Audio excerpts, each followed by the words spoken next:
Hi there, I'm Gabe. Normally, I make bad decisions, but today I'm making a good decision, so let's get down to business. Today we're here to talk about the Prime's leadership structure. No, there isn't a lot about it in the books, and the Making of a Grand Paladin miniseries only gives a brief glimpse into how things work. Yes, I will be breaking the rules a lot to get this video done, but I have good reason. Hear me out.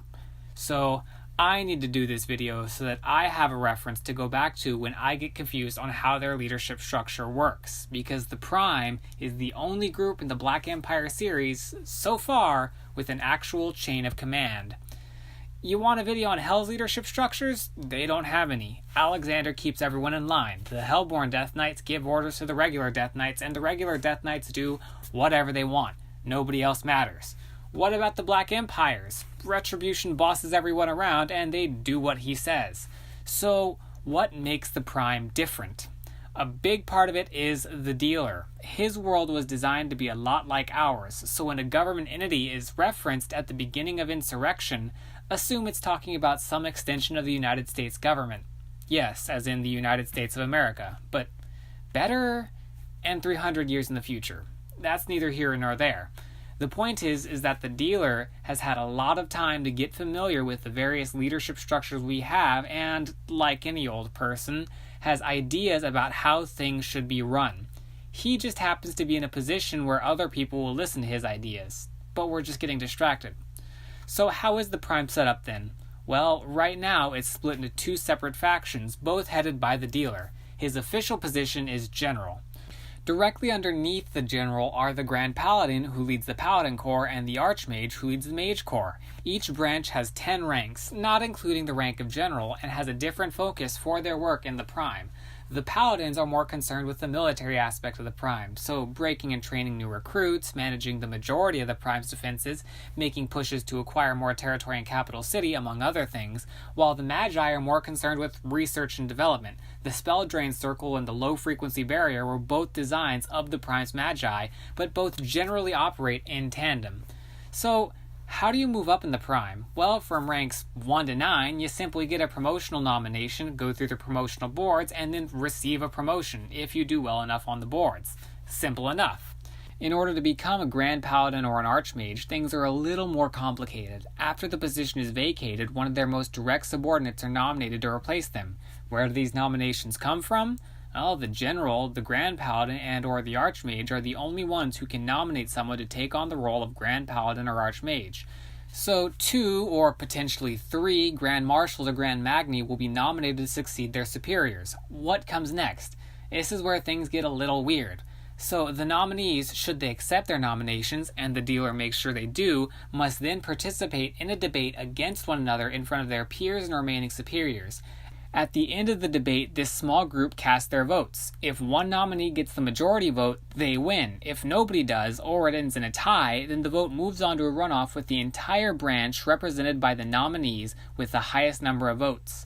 That runoff is a simple popular vote, so whoever wins that gets promoted. Let's back this up and break it down a little more.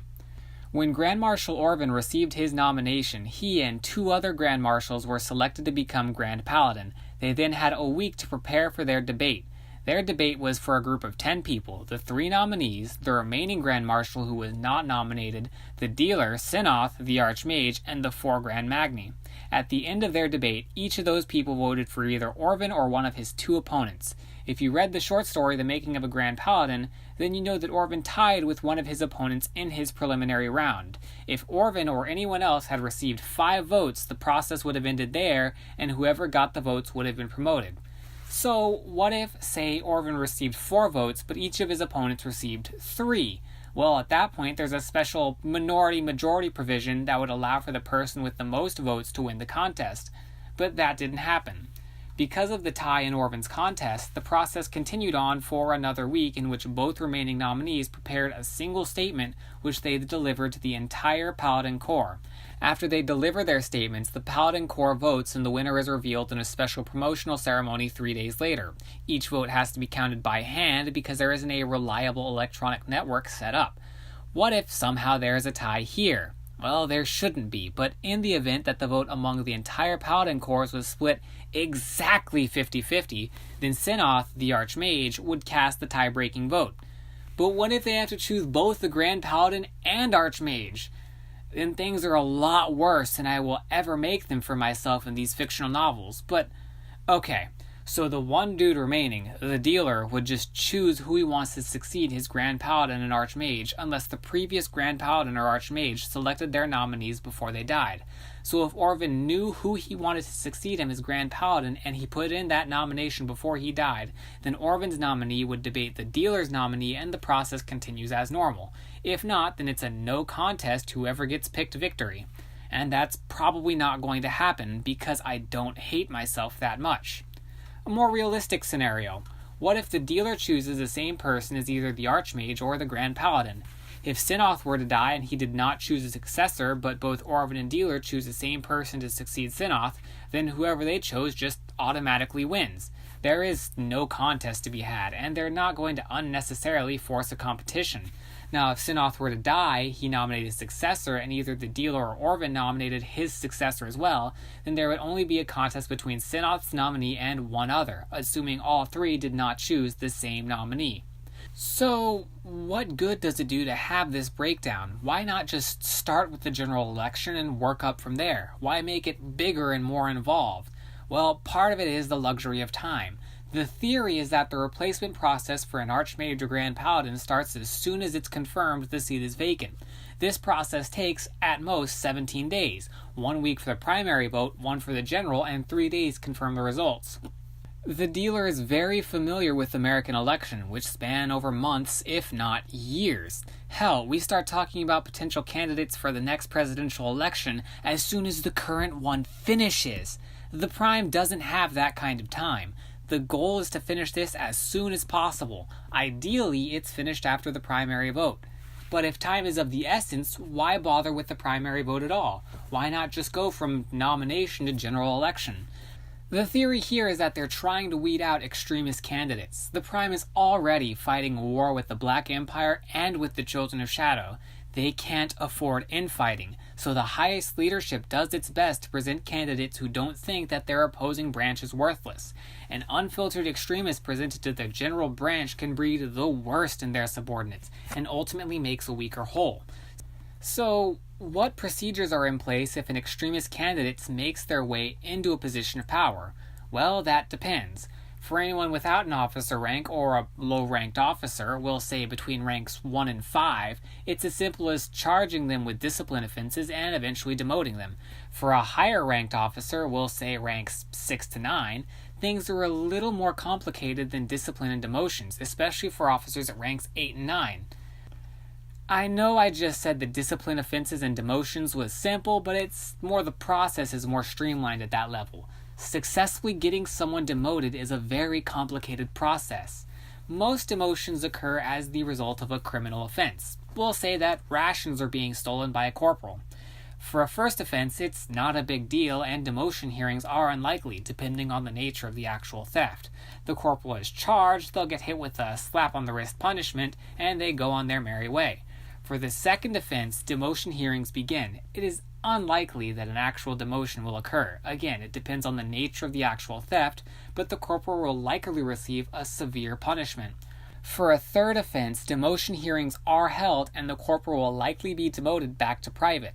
Any subsequent offense after that will result in the private in question facing either expulsion from the Prime or incarceration. The Death Watch Guardians officially manage the Prime's criminal justice system. What about a more serious offense, like, running a conspiracy to undermine the authority of your peers and superiors by installing puppets of your own to do your bidding? Well, Grand Marshal Palmer, I'm glad you asked. For serious criminal allegations, especially when an officer of rank is in question, either the Grand Paladin, Archmage, or General must sign off on an investigation that will be conducted by the Death Watch Guardians. It is then up to the Guardians to find evidence of the crime. If the Guardians do not find any evidence, then whoever made the false claims receives a heavy punishment, starting at demotions and a short imprisonment. If evidence is found, then criminal charges are filed, warrants are issued, and arrests are made. Depending on the nature and severity of the crime, the accused will either stand before a 5-person panel of judges composed of the dealer, the archmage, the grand paladin, and 2 people of their choosing, or a 3-person panel composed of the dealer, the archmage, and the grand paladin, where they will have a chance to make their defense and appeal for a lesser punishment or no punishment at all if they can argue their innocence well enough. A simple majority of either panel must vote to convict or acquit the accused. Now, what happens if the dealer, the archmage, or the grand paladin becomes compromised? Do they have the power or ability to impeach their highest leaders?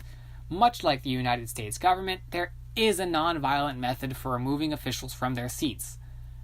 Also, like the United States, it's difficult to do and hasn't ever happened successfully, so there is no precedent for it. How does it work? Well, much like for their subordinates, an investigation must be conducted by the Death Watch Guardians. If evidence of a crime is found, then the accused will stand before a council of all the Grand Marshals and Grand Magni who will vote to either convict or acquit.